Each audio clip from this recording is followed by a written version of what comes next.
तैयारी तो विधिवत रूप से आज शुरू हुई है और अभी हम पंचकुला में भी मीटिंग लेकर के आए हैं। अभी अम्बाला में आपके सामने हुई है, शाम को फुलाना में है। इसी तरीके से निरंतर बाकी जगह पे भी कार्यक्रम हैं। मुख्यमंत्री जी के उप मुख्यमंत्री के भी कार्यक्रम बनाए गए हैं। पार्टी के दूसरे वरिष्ठ लोगों की भी ड्यूटियाँ लगाई गई हैं।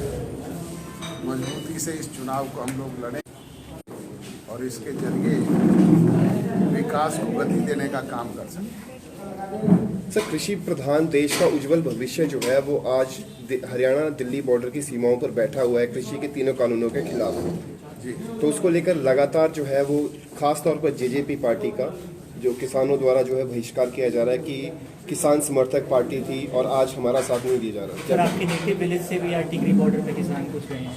आपके नेटिव विलेज चौटाला से भी किसान आज बॉर्डर पे गए हैं, टिकरी बॉर्डर में।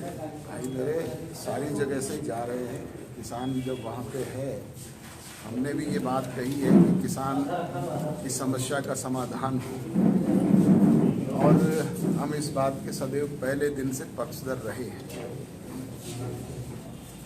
किसानों की जो मुख्य मांगे थी, आपने भी बाकायदा प्रमुखता से उसको टीवी पे, न्यूज़पेपर्स पे, दूसरे जरियों से दिखाने का काम किया है। सरकार की तरफ से 6 दौर की वार्ता हुई।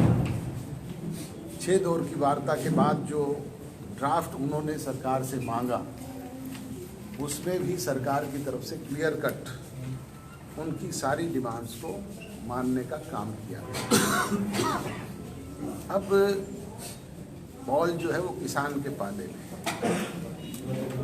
उनको बजाय सड़क पे बैठने की बातचीत के जरिए उसका समाधान करना चाहिए। समाधान तो बातचीत से होगा, सड़क पर बैठने से कोई समाधान नहीं होगा। सरकार के दरवाजे खुले हैं। रोजाना कृषि मंत्री कहते हैं, दूसरे जो मंत्री इसमें सहयोग कर रहे हैं वो कह रहे हैं कि आप आए, हमारे साथ बैठे, बातचीत करें। आपको किन्हीं बातों पे ऑब्जेक्शन है, हम उनको दूर करेंगे। जहाँ तक बात है कि कानून को रद्द कर दिया जाए, तो आप स्वयं समझदार हैं, कानून बने हुए कभी रद्द नहीं हुआ करते। संविधान में भी अगर कोई कमी रही है तो उसमें संशोधन हो सकते हैं। संशोधन ही एकमात्र जरिया है। वो बातचीत करें, उन्हें कोई ऑब्जेक्शन है तो सरकार उसको दूर करने का काम करेगी, उसमें संशोधन करने का काम करेगी ताकि समस्या का हल निकले। और हल चाहे किसी वार का देख लो, किसी आंदोलन का देख लो, किसी भी चीज़ का देख लो, बातचीत ही होता है। अब वो कदम बढ़ाएं, आगे बातचीत करें। सर, आपके सहयोगी दल द्वारा अब एसवाईएल का मुद्दा लाया जा रहा है। कृषि मंत्री भी इस बार बोले और मेरे ख्याल से अब एसवाईएल के ऊपर से पेंशन वगैरह भी रखेंगे। हमारी पार्टी का तो पहले दिन से एसवाईएल को लेकर के बड़ा क्लियर कट स्टैंड है कि हरियाणा को उसका हिस्सा बड़ा भाई पंजाब दे। सुप्रीम कोर्ट ने हमारे पक्ष में फैसला किया हुआ है, देर सवेर वो मिलेगा। अब उस पर डिले जो वो कर रहे हैं वो नहीं होनी चाहिए। सर, कल दीपेंद्र जी ने कहा कि 3 साल से फिर सरकार क्यों चुप थी, 3 साल से भाजपा क्यों चुप थी, अब एकदम से। और वो 10 साल में कहाँ छुपे हुए थे? मैं उनसे, तू 3 साल का हिसाब पूछ रहे हैं, मैं उनसे 10 का पूछ रहा हूँ, वो तो बताएं उन्होंने 10 साल में क्या किया था। सर, किसान बीजेपी के साथ मिलकर इस बार जो है निकाय चुनाव में उतरे हैं, लेकिन सर विपक्ष जो है आपको इस बात पर घेर रहा है कि 2019 के जो विधानसभा चुनाव थे उसमें आप लोगों ने जिस पार्टी के खिलाफ अपने वोट मांगे, बीजेपी का को अपना निशाना साधकर उसी के साथ आप लोगों ने सरकार बना ली। तो क्या जवाब देंगे उसका, कैसे आप देखते हैं कि विपक्ष तो इस बात को लेकर घेर रहे हैं आपको? कांग्रेस पार्टी के खिलाफ भी 26 पार्टियों ने चुनाव लड़ा था। चुनाव तो फिर के बाद उन्होंने मिलकर के सरकार बनाने का काम किया था। क्या लगता है इसका कुछ असर तो नहीं पड़ेगा इन चुनावों के? इस चीज़ का असर पड़ेगा। हम मिल करके सरकार चला रहे हैं, मिल करके चुनाव लड़ रहे हैं और मिल करके इन चुनाव में भी विजय पताका फहराने का काम करेंगे। सर, दिग्विजय चौटाला द्वारा जो है अनिल विज जी से मुलाकात की गई थी ताकि किसानों पर जो मुकदमे दर्ज किए गए हैं उन्हें वापस लिया जाए, तो वो कहाँ तक पहुंची है वो कार्रवाई? क्या मुकदमे? वो चीज़ सेकेंडरी है, पहले बातचीत का हल निकल जाए तो अगले दिन सरकार एक कलम से वापस ले लेगी। और आगामी 23 तारीख को मंत्रिमंडल की मीटिंग है, तो उसमें कुछ फेरबदल की आशंका है मंत्रिमंडल में? ये मुख्यमंत्री जी का अधिकार क्षेत्र है, वो बता सकते हैं। सर, किसानों का कहना है कि केंद्र सरकार हमें लिखित में आश्वासन जो दे रही है, वो लिखित में आश्वासन गृह मंत्री कुछ और बोलते हैं, कृषि मंत्री कुछ और बोलते हैं। हमें एमएसपी पे कानून चाहिए, जो कानून हमारी फसलों को मंडियों के बाहर भी प्रॉपर तरीके से जो है बेचने का कार्य करेगा। हरियाणा प्रदेश में अभी परचेज हुई, पहले गेहूं की परचेज हुई थी, अब पैडी की परचेज हुई है। पैडी के अलावा बाजरे की भी हुई, मक्की की भी हुई, मूंगफली की भी हुई, दालों की भी हुई। क्या वो एमएसपी पे बिके हैं? किसान को उसकी पेमेंट मिली है? तो शंका किस बात की है? बार बार मुख्यमंत्री जी ने भी कहा है, उप मुख्यमंत्री ने कहा है कि एमएसपी पे कोई किसी तरह की दिक्कत नहीं आएगी।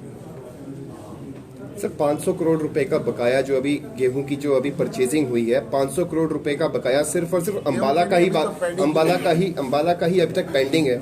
हम पूरे प्रदेश की बात करें तो वो तो अभी तक कई करोड़ों में होगा। अंबाला, सिर्फ अंबाला जिले का ही 500 करोड़ रुपयों का परचेसिंग का जो है वो पेंडिंग में है। मेरे हिसाब से तो इतना नहीं है, और अगर कोई है तो मैं जरूर सरकार से कहूँगा कि वो जल्द से जल्द भुगतान करें। सर, लगातार खास तौर पे गांव में जो है बीजेपी और जेजेपी का जो है वो बहिष्कार किया जा रहा है, उन्हें गांव में एंट्रीज नहीं मिल रही हैं, उसको लेकर क्या कहेंगे आप?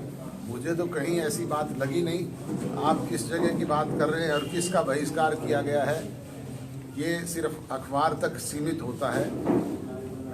मैं बाकी जगह की बात ना करके अपने गांव की बात करूं। वहाँ पे एक मीटिंग हुई, 10 लोग गांव के चौक पे बैठे।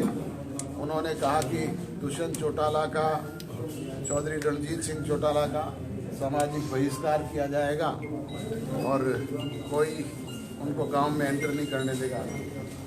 अगले दिन मैं गांव में गया, हजारों लोग वहां पे बैठे हुए थे। मुझे तो किसी ने बहिष्कार की बात नहीं कही। मैंने पूछा, भाई कल यहाँ पे कोई एक प्रस्ताव पारित हुआ था? वो बोले जी कोई 10 लोग आए थे जो राजनीतिक तौर पे आपके विरोधी हैं, वो बैठ के कोई बात करके चले गए, हमें तो पता नहीं है, हम में से तो कोई था नहीं।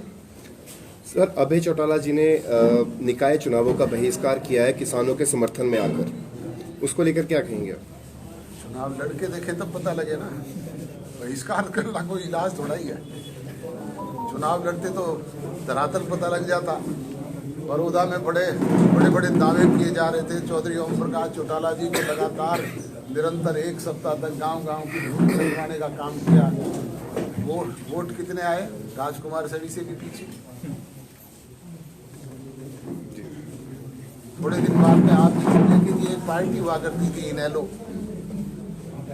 तो हम उसे कहाँ ढूंढेंगे जब लोगों में नहीं रहे? तो 20 विधायक थे ना अभय सिंह जी के साथ, कहाँ गए? हमने तो बड़ी पूरी पार्टी दी थी उनको, और ये कहा था जींद में जनसभा में, ये डंडा भी, झंडा भी, ये फंड भी, ये पार्टी भी तुम्हारी, पर आप इसे संभाल करके तो रखना। हमने तो 0 से 10 बनाने का काम किया, उन्होंने तो 20 से 1 पे आगे रहे। 1 पे भी तब रहे जब हमने एक वहाँ जा करके विरोध नहीं किया। अगर वहाँ पे भी विरोध करते तो वो भी नहीं आते। किसान आक्रोशित है, निगम चुनावों में आपकी पार्टी में कितना असर है? भाजपा और जेजेपी में निगम चुनावों की सिर्फ बात, इसके तो परिणाम जनता बताएगी। मैं कोई भविष्य वक्ता नहीं हूँ। फैसला जो है वो जनता जनार्दन ने देना है, और आपको रिजल्ट से पता लग जाएगा। सर, आपने बड़ौदा चुनाव का जिक्र किया, तो उसमें आपके सहयोगी बीजेपी के एक मजबूत दावेदार उतरे थे, योगेश्वर दत्त, लेकिन कांग्रेस के दावेदार ने उनको 10,000 से ज़्यादा वोट से हराया। तो उसे लेकर आप क्या कहेंगे? कहीं कांग्रेस वापसी तो नहीं कर रही हरियाणा में? क्योंकि जिस तरह से बीजेपी ने, वो सीट तो पहले से ही कांग्रेस के पास थी, लेकिन बीजेपी का तो बड़ा दावा था कि वो पक्का लेकर ही मैं जाएंगे। यही कह रहा हूँ, वो सीट तो पहले भी 3 बार से लगातार कांग्रेस के पास थी। जी, पिछली बार भूपेंद्र सिंह जी हुड्डा वहाँ रोजाना बड़े दावे करते थे। दीपेंद्र सिंह जी हुड्डा, उनके साहबजादे दावे करते थे इस सरकार की उल्टी गिनती शुरू हो जाएगी, ये गठजोड़ बिखर जाएगा, MLA भाग जाएंगे, फलां हो जाएगा। अब वो कह रहे हैं कि इन मेयर के चुनावों के बाद यही स्थिति हो जाएगी। मुझे वो राजनीतिक तौर पे गणित तो समझा दे। 31 थे, 31 के 31 है, कोई 32वां है क्या उनके साथ? सरकार तो 46 से बनेगी। 46 के लिए कितनी संख्या और चाहिए उनको? वो पर्याप्त संख्या के आधार पे बात करें। लेकिन अगर धरातल पे जो चीज है उसका आकलन करके बात करें तो ज्यादा बेहतर है। बेबुनियाद बात करके एक पार्टी के एमएलए भी ये कह देते हैं कि सरकार की उल्टी गिनती शुरू हो जाएगी। कैसे हो जाएगी? सर बहुत से इंडिपेंडेंट्स और आपके एमएलए भी है, वो मीटिंग्स कर रहे हैं, क्लोज डोर मीटिंग्स हो रही हैं कि शायद समर्थन वापस लिया जाए। कल परसों शैलजा ने भी कहा, हमारे शैलजा ने भी कहा कि हम हमारे से भी संपर्क में हैं बहुत से एमएलए। दिग्विजय चौटाला जी भी कहीं ना कहीं मुख्यमंत्री जी से मिलकर अगले दिन क्या कह के आए, वो बात आप नहीं कोट कर रहे, वो आपको नहीं पता है। मुझे नहीं पता। आपको मैं बता देता हूँ कि वो ये कह के आए हैं कि बढ़िया ढंग से काम चल रहा है, आप इसे आगे बढ़ाइए। सर, जिस तरीके से पंजाब के किसानों का हरियाणा सरकार ने रास्ता रोका, जगह जगह पर आंसू गैस के गोलों की बौछार करी, वाटर कैनन उनके ऊपर बौछार करी, यहाँ तक कि नेशनल हाईवे जो पब्लिक प्रॉपर्टी है उसको भी खोदा गया। आप किस तरीके से इसको जायज़ ठहराते हैं? किसानों को इस तरीके से उत्पीड़न करना आप सही ठहराते हैं? आपका क्या वक्तव्य है उसके ऊपर? सरकार का काम है कि कोई अव्यवस्था ना हो, उसके लिए हर तरह के बंदोबस्त प्रशासन के जरिए किए जाते हैं।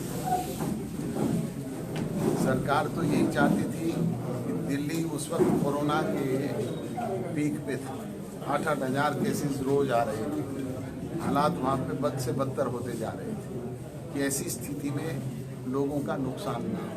इसी बात को लेकर के प्रयास निरंतर किए जा रहे हैं।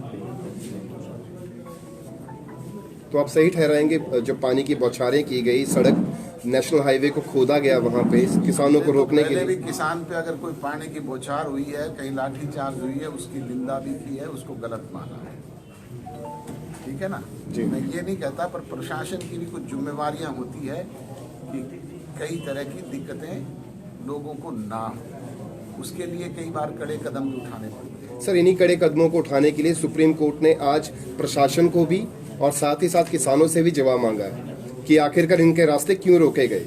ये सवाल जो है वो सुप्रीम कोर्ट ने हरियाणा सरकार से पूछा है। तो वो सरकार जवाब देगी, वो अजय सिंह चौटाला जवाब नहीं देगा। मेरे से मांगेंगे तो मैं बता दूंगा।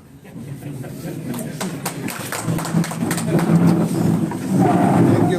Okay sir. Thank you.